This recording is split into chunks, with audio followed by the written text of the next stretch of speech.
있어서 중요한 것이 뭐냐면 참여라고 하는 것이 굉장히 중요하거든요. 예배는 누구 예배 드리는 것이 아니라 내가 예배 드리는 거예요. 할렐루야. 내가 참여하고 내가 하나님 앞에 나가는 거기 때문에 우리 모두가 어떻게 하면 함께 할 수 있을 것인가, 어떻게 하면 함께 예배를 만들어 갈 수 있을 것인가. 이것은 비단 예배뿐만 아니라 설교에 있어서도 마찬가지. 설교에 어떻게 사람들이 동참하여서 예배할 수 있을 것인가, 또 말씀을 들을 수 있을 것인가. 이것이 굉장히 중요한 현대 설교 그리고 현대 예배의 특징 가운데 한 가지인데, 그래서 우리 모두가 함께 이렇게 만들어가는 예배로 또 찬양으로 같이 했으면 좋겠다 생각을 하는데, 오늘 김주석 형제 제가 감동했어요. 그래서 박수 한번 해주시면 어떨까요? 할렐루야. 그래요. 오늘은 참 우리가 다루기 쉽지 않은 그런 말씀을 나누려고 하는데, 그때에는 환난이 있으리라, 이런 제목으로 말씀을 나누려고 하는데요. 예수 그리스도의 오심으로 우리 종말이 시작이 되었다, 그렇게 이야기하고, 예수 그리스도께서 다시 오심으로 말미암아 종말이 완성이 되고, 이 가운데 있는 우리를 가리켜서 이 껴있는 세대라고 하는 그런 독특한 용어를 써서 세대 규정을 하는데요. 다시 오시는 예수 그리스도, 또 예수 그리스도의 오심과 다시 오심 사이에 있는 껴있는 세대로서 우리는 이 시대를 살아가고 있는데요. 우리가 지난주에 나눴던 24장 1절에서 14절의 말씀은 예수 그리스도의 오시는 이 종말의 시작부터 예수 그리스도께서 다시 오시는 이제 종말의 완성에 이르기까지의 일반적인 이야기를 하고 있었다. 또 일반적인 어떤 마지막 시대의 징조라든지 권면에 대해서 말씀을 하고 있었다라고 본다면, 오늘 읽은 15절에서 28절의 말씀은 특별히 예수 그리스도께서 오시기 바로 직전에 있는 대환란의 시대에 우리가 어떻게 살아가야 하는지, 그때 무슨 일이 있는지에 대한 주의 말씀이라고 볼 수 있습니다. 그런데 우리가 이 말씀을 읽어가면서 해석해가면서, 그리고 이 말씀을 통하여 세미한 하나님의 음성을 듣고자 했을 때 특별히 이중적인 패턴이 계속 반복되고 있다는 것을 우리가 알아야 하는데, 그것이 뭐냐면 지난주에도 말씀했던 것처럼 예루살렘 파괴, 예루살렘에 대한 하나님의 심판에 대한 말씀이 예루살렘에 대한 심판의 예언의 말씀으로 끝난 것이 아니라, 그 예루살렘 심판을 통하여 마지막 시대를 내다보는 종말적 예언의 말씀으로 우리가 예수 그리스도께서 주셨다라고 하는 것을 볼 수 있는데, 오늘 말씀도 동일한 패턴을 반복하고 있다는 거예요. 다시 말하면 예루살렘에 대한 하나님의 심판의 실체적 역사적 예언의 말씀의 기초 위에서 마지막 시대에 바로 직전에 있는 대환란의 때에 어떻게 살아가야 되는지에 대해서 예수님이 말씀해 주시는 이중적 포커스를 가지고 이 말씀을 주님께서 주셨다라고 하는 것을 우리가 놓치지 말아야 하는 거예요. 그러면 오늘 말씀은 어떤 말씀이에요? 실제적으로 역사 안에서 일어났던 AD 70년의 예루살렘에 대한 심판의 말씀일 뿐만 아니라, 이 말씀이 곧 마지막 대환란의 때에 주시는 하나님의 예언의 예수 그리스도의 예언적 말씀이다 라고 이야기를 하고 그렇게 우리가 들어가야 할 것입니다. 특별히 오늘 말씀은 세 단락으로 나누어서 볼 수 있는데, 첫 번째 15절에서 20절의 말씀은 대환란의 징조로서 무엇을 이야기하고 있느냐면 예루살렘 성의 파괴와 같은 그런 이야기를 하고 있고, 그때 어떻게 해야 되느냐, 도피해야 된다. 예를 들어서 멸망에 가증한 것이 예루살렘의 거룩한 곳에 서거든이라는 말을 쓰고 있는데, 그런 것이 있을 때 예루살렘 성이 파괴된 놀라운 비극적인 사건이 있을 뿐만 아니라 마지막 대환란의 시대에 멸망에 가증한 것이 이 거룩한 곳에 서게 되는 그 일이 있을 때 이제 대환란이 시작이 되고, 그때에는 도피해야 된다라고 하는 말씀이 15절에서 20절의 말씀입니다. 두 번째는 21절에서 22절은 전무후무한 대환란에 대해서 언급을 하고 있고, 23절에서 28절은 이 대환란의 엄중함의 그 정도만큼이나 거짓 그리스도와 거짓 선지자들이 일어나 미혹하게 될 것인데, 그런 것들에 넘어가지 말고 예수 그리스도의 임하심이 다시 오심이 무엇이냐 하면서 거짓 그리스도와 선지자들과 예수 그리스도의 나타남을 대조해서 보여줌으로 우리에게 말씀을 주고 있다라고 볼 수 있을 것입니다. 우리 먼저 15절의 말씀을 다 같이 한번 읽어볼까요? 시작. 그러므로 너희가 선지자 다니엘이 말한 바 멸망에 가증한 것이 거룩한 곳에 선 것을 보거든 읽는 자는 깨달을진저라고 이야기하고 있는데, 여기에서 읽는 자는 깨달을진저라고 하는 것은 예수 그리스도의 말씀이 아니라 마태 사도의 말인 거예요.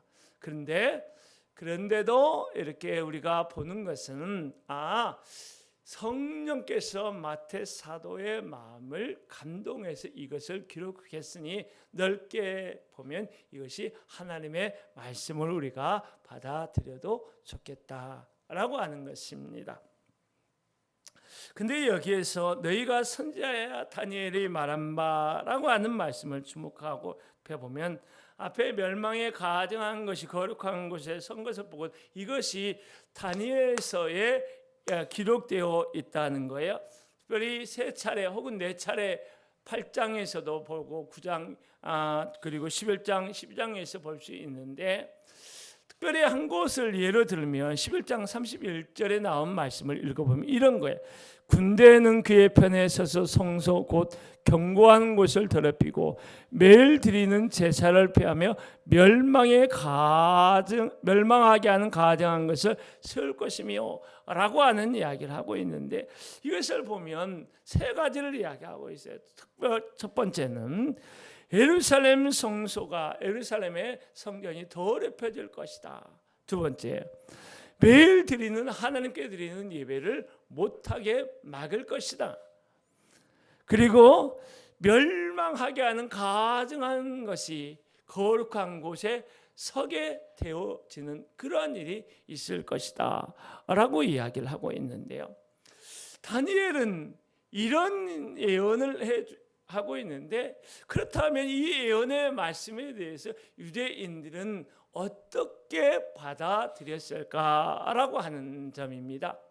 이 말씀에 대하여 유대인들은 주전 167년 시리아의 왕이었던 안티오코스 에피파네스 4세에 의해서 이미 성취된 것으로 유대인들은 생각을 했습니다. 자세하게 더 이야기하면 이 안티오코스 4세는 이집트를 침공하기 위하여 군대를 이끌고 이집트 영토의 5km 전방까지 왔었어요. 근데 이 시리아가 이집트를 침공하는 것을 로마는 원하지 않았어요. 그래서 로마는 라에나스라고 하는 사람을 대사로 급하게 이 안티오쿠스 4세에게 파견을 한 거예요. 그래서 이 이집트를 공격하기 바로 직전에 멈춰설 수밖에 없었어요. 그래서 이 안티오쿠스 4세는 분노가 가중되는데 그 분노를 시리아로 돌아가면서 예루살렘에 풀고 가는 거예요.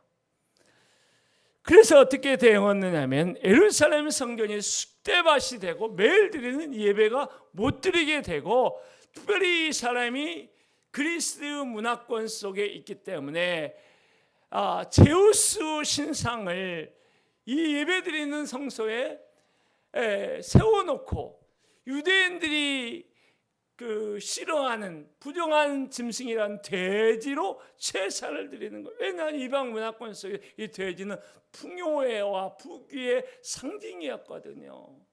그런데 유대인들에게는 이것은 부정한 짐승인데 그것을 드리는 그런 일이 주전 역사적으로 167년에 있었다라고 하는 거예요.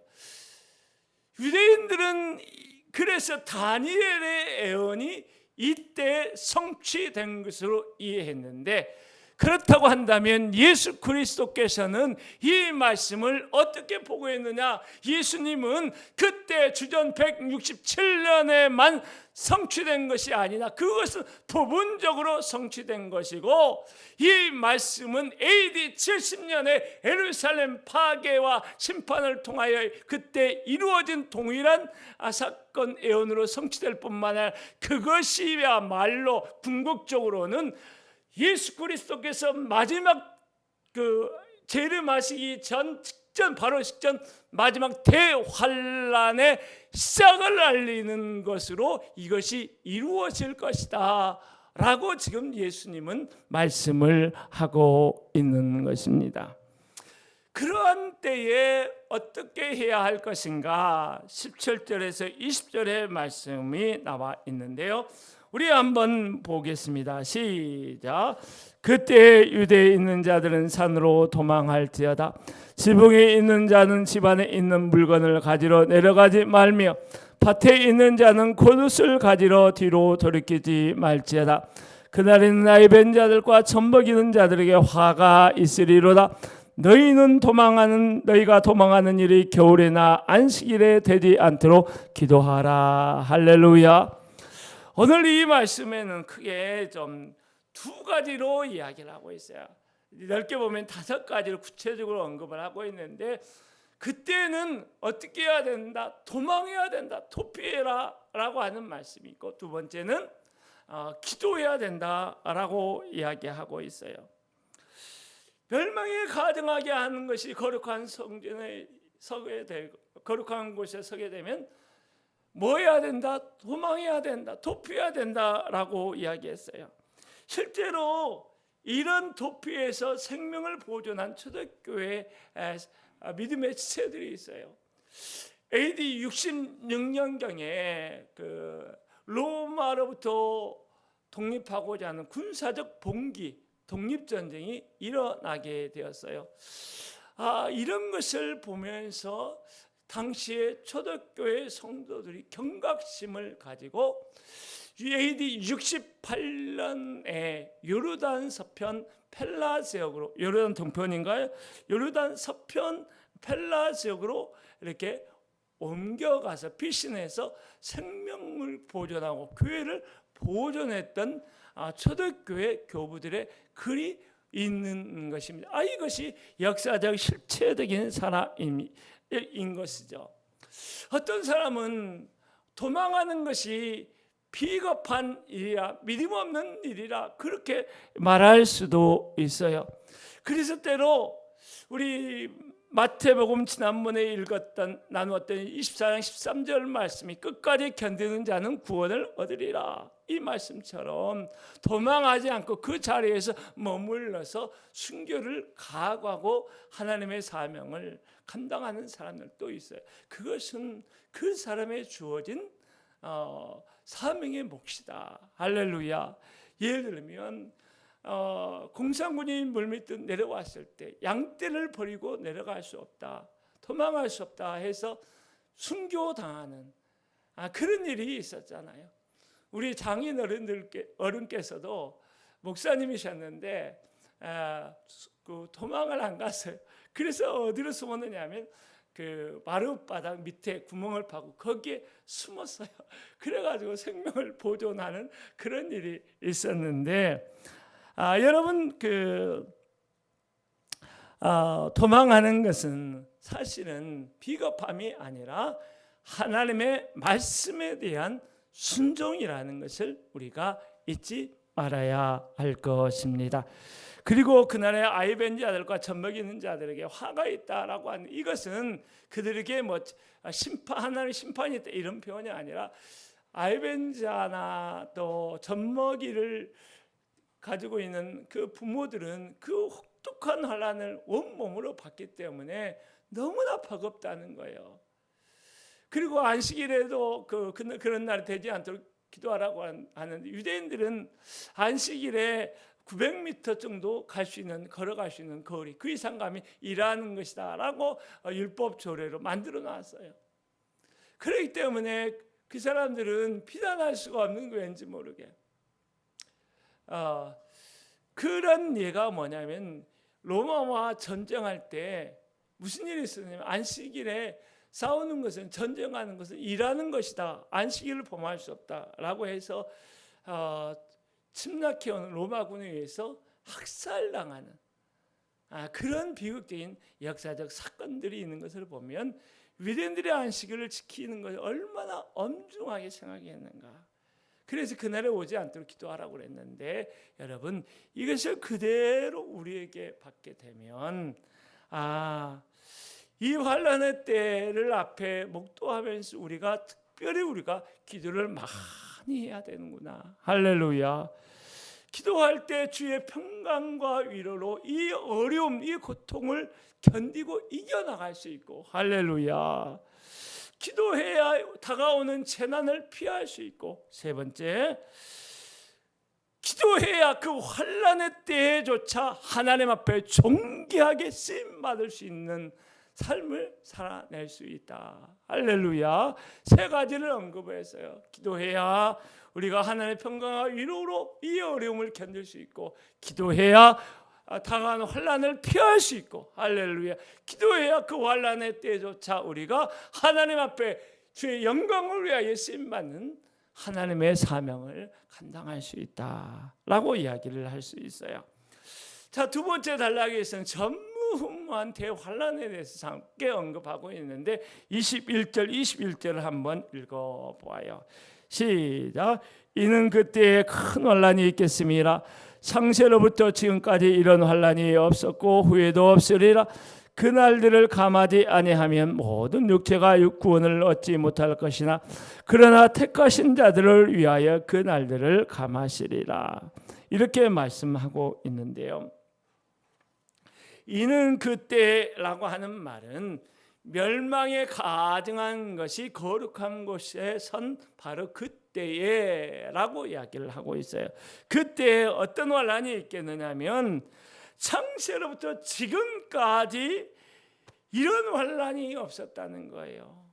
그만큼 전무후무한 환난이 있다라고 하는 것을 이야기하는데, 이것이 직접적으로 그냥 AD 70년에 있는 예루살렘 파괴를 가리키는 것으로 끝나느냐라고 하는 것에 보면 좀 의문을 제기할 수가 있어요. 왜냐하면 AD 70년에 그 예루살렘의 파괴로 말미암아 죽은 사람이 대략 110만 명 정도, 그리고 요세푸스의 기록에 의하면 9만 7천 명 정도가 포로로 끌려가는 그런 일들이 있었거든요.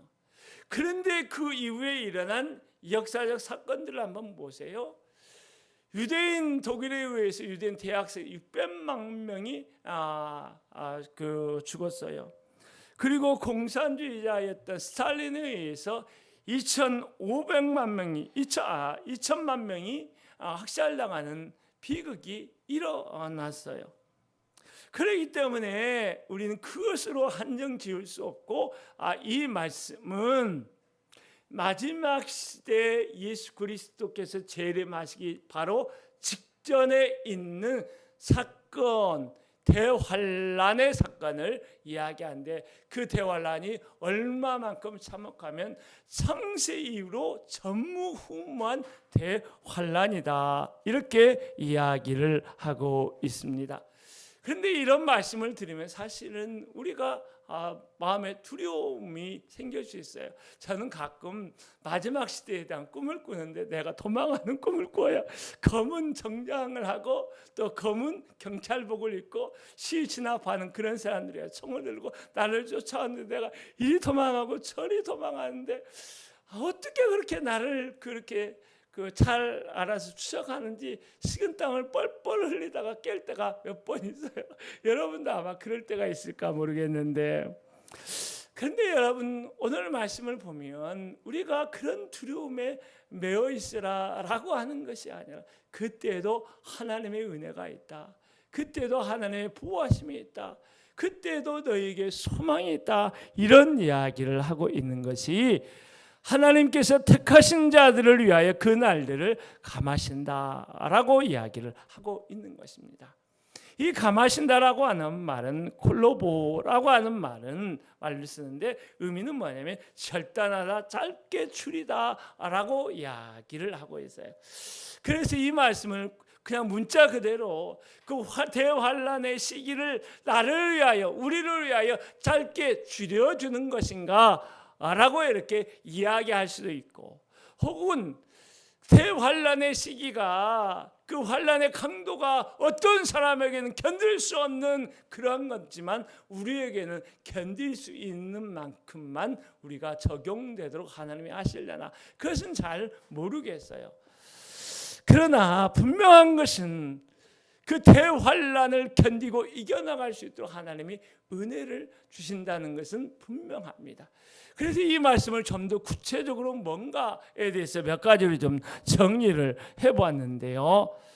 첫 번째는 이 대환란이 나를 하나님이 감해 주신다는 것은 뭐냐면, 첫 번째는 하나님이 대환란 역시 하나님의 통제 아래 있다라고 하는 것을 이야기하고 있는 거예요. 이것이 우연히 벌어지는 것이 아니라 하나님의 전능하신 손의 통제 아래 이것이 있다라고 하는 것을 이야기하고 있고, 두 번째, 하나님께서 그 날들을 감해 주신다고 해서 고통이 우리가 당하는 고통이 면제되는 것은 아니다. 우리도 역시 환난을 겪게 될 것이다 라고 하는 것이고, 세 번째는 하나님께서 그 환난의 날들을 줄여주시거나 그 날들의 어려움을 감당할 수 있는 능력을 주신다. 다시 말하면 그 환난을 통과할 수 있도록 하나님께서 은혜를 주신다라고 하는 것입니다. 그래서 오늘날 우리가 하나님의 은혜로 살아가는 것처럼 대환난의 때에도 우리가 하나님의 은혜로 살아가게 될 것이다. 마지막, 이때에 택하신 자들을 하나님께서 구원하시는데 그것은 영혼의 궁극적인 구원일 뿐만 아니라 우리의 육체의 구원도 포함하고 있다. 그래서 계시록 7장 14절에 이런 말씀이 있어요. 이야기하는 것처럼 예수 그리스도의 환난에서 나오는 자들을 보니까 큰 환난에서 나오는 자들인데, 그래서 예수 보혈로 씻김을 받고 나온 자들이다. 우리가 그 환난의 때에 예수 그리스도의 보혈로 씻김을 받고 우리가 그 환난에서 나오게 된 그런 은혜 있게 될 거예요. 그래서 나와서 뭐 하는 거예요? 다시 오신 예수 그리스도를 영접하는, 할렐루야, 그 일을, 그 사명을, 환난을 견디고 통과하고 예수 보혈로 씻김을 받은 자들이 예수 그리스도를 영접하는 그 사명을 그때 감당하게 될 것이다. 할렐루야. 사랑하는 성도 여러분, 전무후무한 대환란이 올지라도 하나님은 그 모든 환란을 주권적으로 다스리시고 택하신 자들을 위하여 그 날들을 감해 주실 것입니다. 이것을 생각하면서 두려워하지 마시고 오히려 다시 오신 예수 그리스도를 기다리는 소망을 가지고 오늘을 살아갈 수 있기를 축원합니다. 세 번째 단락으로 보면 이제 예수 그리스도의 나타나심과 적그리스도의 출현을 비교해서 이야기하고 있는데요. 여러분, 미혹에 대한 이야기를 지난번에도 이야기했는데 왜 예수 그리스도께서 또다시 거짓 그리스도와 거짓 선지자들의 미혹에 대해서 이야기하고 있느냐면 대환란의 심각하고 엄중한 것과 마찬가지로 그때 그들의 미혹도 그들의 역사도 그 이상으로 너무나 크기 때문에 다시 한번 재차 강조하고 있다라고 볼 수 있을 거예요. 23절 25절 한번 읽어보죠. 시작. 그때 사람이 너에게 말하되 보라 그리스도가 여기 있다 혹은 저기 있다 하여도 믿지 말라. 거짓 그리스도들과 거짓 선지자들이 일어나 큰 표적과 기사를 보며 할 수만 있으면 택하신 자들도 미혹하리라. 보라 내가 너에게 미리 말하였노라. 할렐루야. 여기 23절에 보면 그리스도가 여기 있다 저기 있다 하여도 믿지 말라라고 이야기하고 있어요. 지금까지 등장했던 어떤 거짓 그리스도보다 어떤 거짓 선지자보다 강력한 신뢰감을 주고 사람들의 박수와 환호를 받는 그러한 거짓 선지자가 거짓 그리스도가 등장하게 될 것이다. 보통 우리가 마지막 시대에 그러한 적그리스도를 이야기하면서 종교와 정치를 통합한 그런 리더로서의 적그리스도를 많이 이야기하는데 요즘 좀 세태를 보면서 정치가 너무나 종교화돼 가지고 우상화돼 가지고 그 사람이 무엇을 해도 그냥 다 좋고 무엇을 해도 그냥 박수를 하고 무엇을 해도 그걸 반대하는 인간들은 다 나쁜 놈들이고 이런 어떤 종교적 우상화가 정치의 영역에서 일어나고 있는 것을 보는데 이것은 아무것도 아니고 그때는 그러한 일들이 강력하게 일어나는데 그 강력하게 일어나게 하는 수단이 뭐냐면 큰 표적과 기사라고 하는 거예요. 여러분, 제가 만난 사람 가운데 육신에 고치지 못한 질병으로 인해서 그 꽃동산 교회에 다니다가 어느 누구를 통해서 누구 목사님을 알게 되고 그 교회를 알게 되면서 갔는데 병이 고쳐졌어요. 그런데 그 교회는 이단 교회였던 거예요. 이런 일이 그냥 수시로 일어난다는 거예요.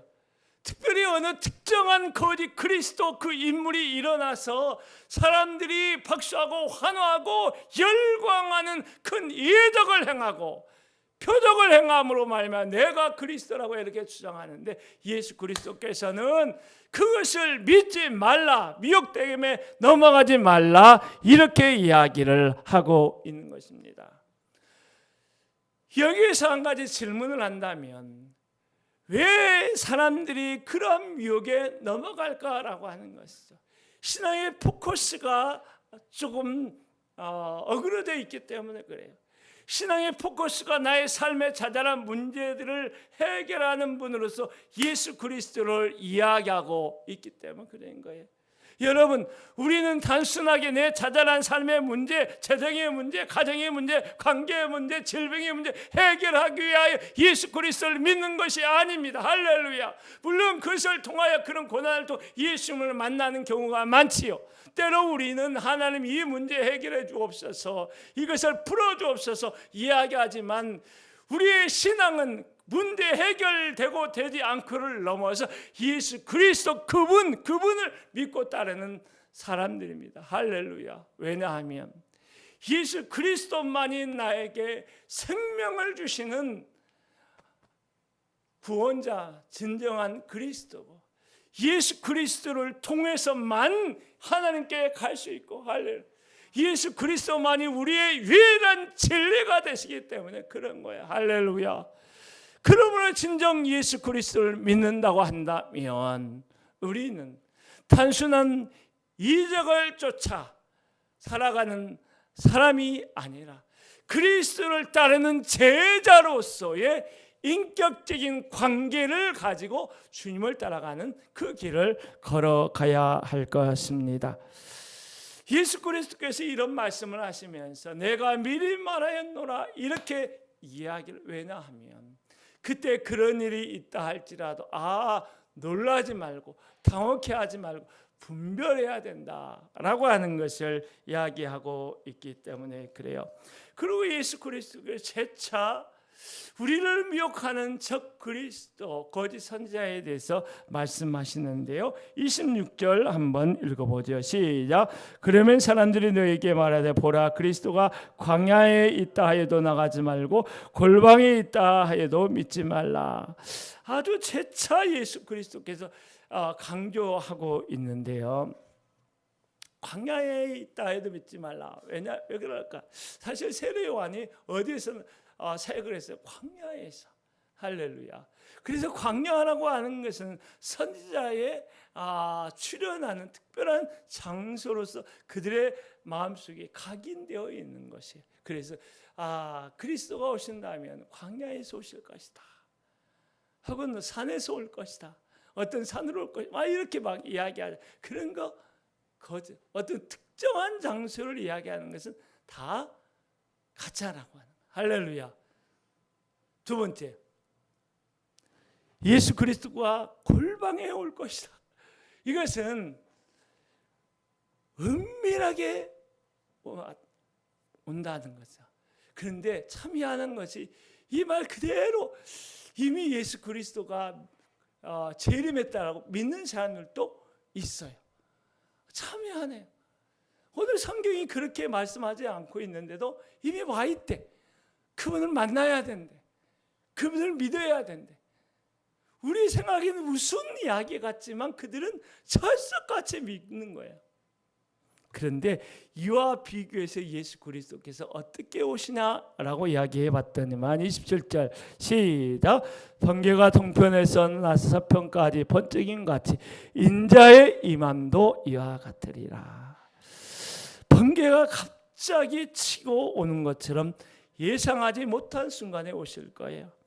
번개가 동쪽에 서쪽까지 번쩍이면서 이렇게 일어나는 것처럼 서쪽에 있는 사람들, 동쪽에 있는 사람들 모두가 알 수 있도록 공개적으로 예수 그리스도께서 우리에게 임하신다라고 이야기하면서 28절 시작. 죽음이 있는 곳에 독수리들이 모일 것이니라. 독수리가 죽은 시체가 있는 곳에 찾아오는 것처럼 하나님의 심판이 분명하게 명확하게 임하실 것이다 라고 이렇게 격언과 같은 말씀으로 마무리하는데, 그러나 여러분, 우리는 두려워하지 말아야 합니다. 할렐루야. 우리는 하나님의 심판을 당하는 사람이 아니라 그 하나님의 심판에서 건진받은 하나님의 자녀임을 믿으십시오. 할렐루야. 이제 말씀을 좀 마무리하려고 합니다. 한번 눈을 들어서 우리의 삶의 지평을 넘어 온 세계 열방을 한번 좀 보십시오.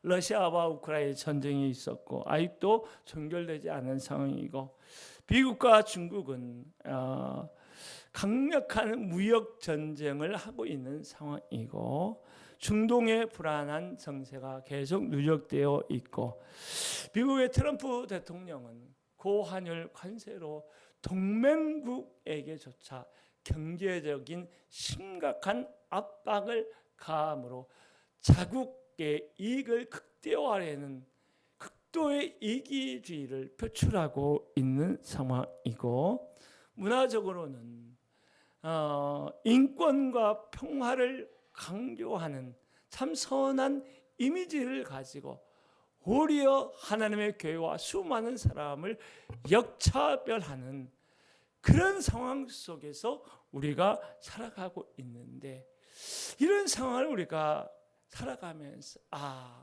우리가 정말로 마지막 시대를 살아가고 있구나라고 하는 경각심으로 깨어 일어나야 할 때인 줄로 믿습니다. 주님이 재림하시기 바로 직전 대환란이 있을 것입니다.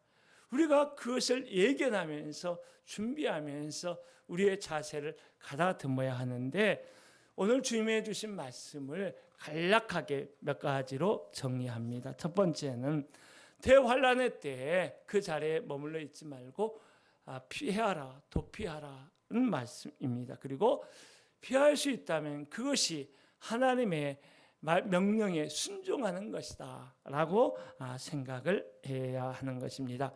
그리고 두 번째는 이 대환란을 앞에 두고 있는 우리들은 그때 믿음의 백성들과 우리들을 위하여 특별히 기도해야 합니다. 우리가 미리 기도를 준비하면 그때를 견딜 수 있고 그 재앙을 피해갈 수 있고 그때에도 우리의 사명을 감당할 수 있게 될 것입니다. 셋째, 대환란의 시대라 할지라도 하나님을 신뢰하는 하나님의 신뢰의 끈을 놓지 말라는 것입니다. 그때라 할지라도 하나님은 택하신 자들을 하나님께서 친히 보호하실 것입니다. 우리의 능력, 우리의 지혜에 의해서 그때를 통과하는 것이 아니라 오직 하나님의 주권적인 능력과 은혜와 보호하심으로 그때를 통과하여 우리는 다시 오시는 예수 그리스도를 맞이하는 영광스러운 사명을 감당하게 될 것입니다. 사랑하는 성도 여러분, 마지막 시대에는 큰 표적과 기사와 이적들이 일어나게 될 거예요. 그런데 그걸 쫓아가지 마시고 예수 그리스도만을 따라가는 믿음의 포커스를 분명히 할 수 있기 바랍니다. 우리는 다른 누구를 따라가는 존재가 아니라 예수를 따라가는 예수의 제자들입니다. 할렐루야. 우리 마지막 찬양하고 말씀을 마무리하도록 하겠습니다.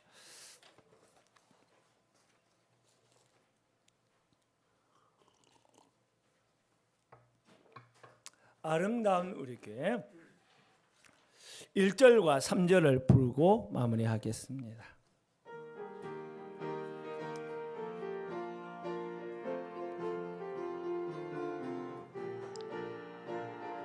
어둡고 냉랭한 이 땅 위에 밝은 등불을 비추어 참된 진리를 가르치는 사랑하는 우리 저 언덕 위 아름다운 저 언덕 위에 아름다운 우리 교회가 서 있네.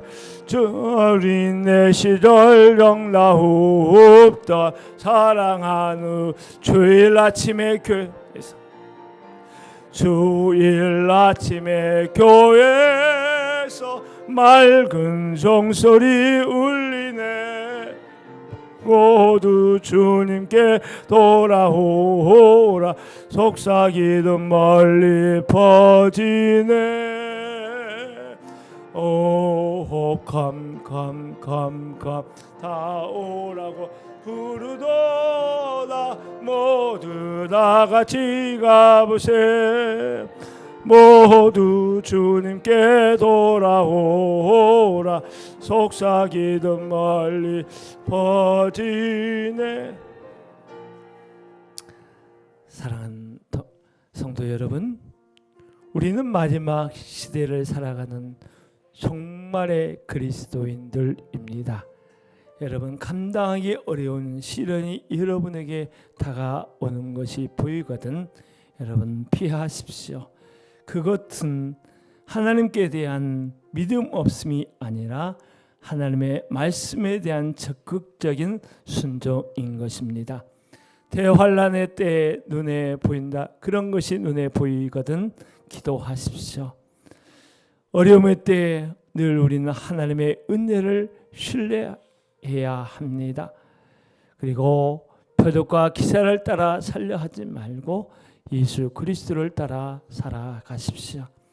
지금은 우리 주 예수 그리스도의 은혜와 아버지 하나님의 놀라운 사랑과 성령의 내주 교통 충만 역사 보호하심이 종말의 시대를 사는 모든 하나님의 백성들과 교회 위에, 우리 성안교회 위에, 우리나라와 세계 열방 가운데 영원히 함께 하시기를 간절히 축원하옵나이다. 아멘. 아버지, 아버지, 아버지, 아버지.